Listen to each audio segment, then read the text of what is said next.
शिक्षा में बदलाव को लेकर पूरे भारत भर में लगातार प्रयास किए जा रहे हैं। कुछ समय पहले भारत सरकार ने शिक्षा नीति भी निकाली थी और लॉकडाउन लगने के कारण विद्यार्थियों की शिक्षा पर जो प्रभाव पड़ा है, जो असर उनकी शिक्षा पर हुआ है, स्कूल नहीं जा पाए, ऑनलाइन लर्निंग और तमाम तरह की जो एक समय में जो गांवों में नेटवर्क की जो दिक्कत सामने आई थी, उसको लेकर इंदौर के एक इंजीनियर ने एक ऐसा समाधान निकाला है कि एक मशीन, एक गैजेट और एक तकनीक के साथ में उन्होंने बच्चों को ऐसी चीज देने की कोशिश की है जिसका कॉन्सेप्ट है लर्न बाय फन, कि बच्चे जो है वो मजे मजे में अपनी शिक्षा, अपनी स्कूली शिक्षा, शुरुआती शिक्षा जो रहती है उसको पूरा कर पाए।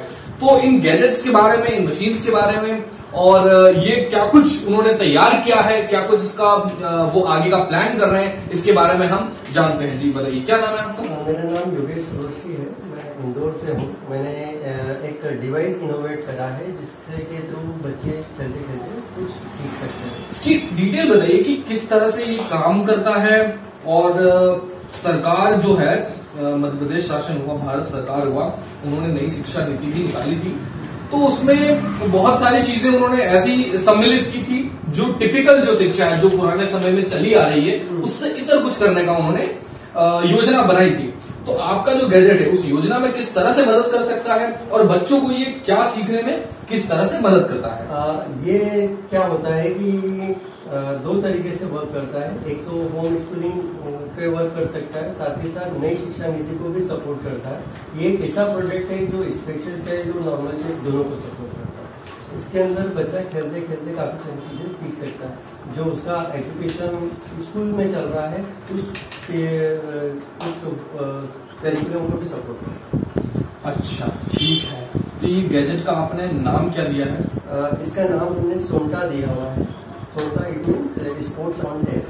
टेप मोबाइल इसके ऊपर भी वर्क करेगा। एक बार मैं कैमरा मैन से कहूंगा कि वो नजदीक से आके इनको दिखाएं कि ये गैजेट्स हैं और ये हम इनसे पूछेंगे कि ये किस तरह से काम करते हैं। मतलब ये काम कैसे करते हैं? ये नॉन इलेक्ट्रॉनिक प्रोडक्ट है। इसके अंदर ये कुछ कार्ड्स होते हैं, कार्ड्स बटन के थ्रू ऑपरेट्स होते हैं। इसमें एक क्वेश्चंस होता है, बच्चों को ये आंसर सर्च आउट करके वो बटन वहां लगाना रहता है। सेम एज इट इज ये एक इलेक्ट्रॉनिक डिवाइस है जो वाया इंटरनेट ऑपरेट होता है, जिसमें एक एप्लीकेशन के थ्रू चलता है। ये भी सेम पैटर्न पे वर्क करता है, बट इसके अंदर कोई भी एक्टिविटी आप चलाते हैं तो 144 टाइम्स रन हो सकता है। 144 बार, ठीक है। अच्छा, इसका ये बताइए कि भारत में इस तरह के प्रोडक्ट्स का क्या कॉन्सेप्ट है, वो कितने हैं, या फिर आपका ये अनोखा पहला? ये मेरा अनोखा प्रोडक्ट है। ये ज्यादा प्रोडक्ट्स नहीं है। वर्ल्ड वाइड काफी सारे प्रोडक्ट्स है, सिमिलर है या कुछ डिफरेंट है, बट ये यूएस पेटेंटेड प्रोडक्ट है, स्पेशल है। अच्छा, यूएस से आपको पेटेंट मिल चुका है? मतलब अमेरिका में इस तरह का कोई प्रोडक्ट नहीं है। और हिंदुस्तान में आपने पेटेंट के लिए कुछ योजना बनाई है? हाँ, हिंदुस्तान का पेटेंट भी प्रोसेस में है, वो भी प्रॉपर्ली जल्दी मिल जाएगा। ठीक है, तो इसका रेट क्या है, कितने में ये बिकता है और अभी कितने स्कूलों में इसकी जो है वो मांग है, ऐसा कुछ मुझे बताइए कि काफी स्कूलों से हमारे को काफी सारे ऑर्डर्स मिले हैं और ये लो कॉस्ट है, ज्यादा हाई कॉस्ट नहीं है। अच्छा, हाई कॉस्ट नहीं है। और ये जो एप्लीकेशन से आपने कनेक्ट किया है, इसके अलावा ये जो ऑफलाइन आपका जो गैजेट है ये कैसे काम करता है कि जो बच्चे या फिर जो माता पिता ये नहीं चाहते हो कि उनके बच्चे गैजेट में उलझे, मोबाइल फोन्स में उलझे, इंटरनेट में वो उलझे, तो ये किस तरह से काम करता है, एक बार मुझे इसकी डिटेल बताइए। इसके अंदर कुछ कार्ड्स होते हैं जिसके अंदर हमारे कुछ क्वेश्चंस होते हैं। क्वेश्चंस के साथ कुछ इमेजिनेशंस वाले हमने पिक्चर्स दे रखे हैं जिसके अंदर हम उनको क्वेश्चंस बता सकते हैं, साथ ही साथ उसके आंसर्स बता सकते हैं। हर क्वेश्चन के नीचे एक कलर मार्किंग दे रखा है जो इस बटन से कनेक्टेड है।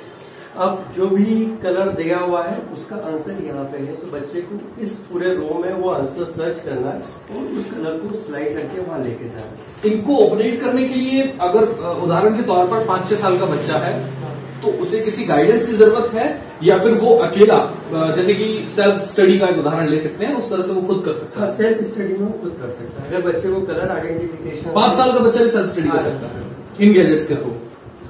ठीक है, तो इनका कहना है कि शुरुआती बच्चा जो है, अब शुरुआती शिक्षा में, चाहे वो दूसरी तीसरी चौथी क्लास में हो, वो खुद से जो है वो पढ़ाई कर सकता है इन गैजेट्स के माध्यम से। उसे किसी गाइडेंस, किसी टीचर की इन गैजेट्स को चलाने के लिए और इसमें जो चीजें इन्वॉल्व हैं वो सीखने के लिए किसी टीचर की जरूरत नहीं है। क्या लगता है आपको कि जो नई शिक्षा नीति है उसमें ये कितना मददगार होगा? सरकार से कोई मदद की उम्मीद है आपको, या फिर आपने इन्वेस्टमेंट के बारे में सोच रखा है कि किसी से इन्वेस्टमेंट करवाना है या खुद करके इस प्रोडक्ट को जो है वो एक ऊंचाई तक पहुंचाना, उसके बारे में क्या कुछ प्लान है आपका? नई शिक्षा नीति में तो ये सपोर्ट करेगा ही, साथ ही साथ हम इसको पर्सनल लेवल पे या हम हमारे नया आउटलेट्स के थ्रू इसको सेल आउट करेंगे। अच्छा, आप आउटलेट खोलने का भी प्लान बना रहे हैं? आउटलेट खोलने का भी प्लान बना रहे हैं। चलिए ठीक है, तो ये हमारे साथ नॉर्क इंजीनियर जिन्होंने एक ऐसा गैजेट निकाला है जो हिंदुस्तान में अनोखा है। उनके पास में इसका यूएस का पेटेंट भी है, मतलब अमेरिका में इस तरह का कोई प्रोडक्ट जो है वो नहीं है। ये बच्चों की छोटे बच्चों की सेल्फ स्टडी में मदद करेगा, उन्हें मजे मजे में जो है वो सीखने के लिए तैयार करेगा, उनकी शिक्षा में मददगार साबित होगा। फिलहाल के लिए इतना ही। कैमरा पर्सन अभिषेक के साथ मैं अंकित परमार, न्यूज़ 18 नेटवर्क।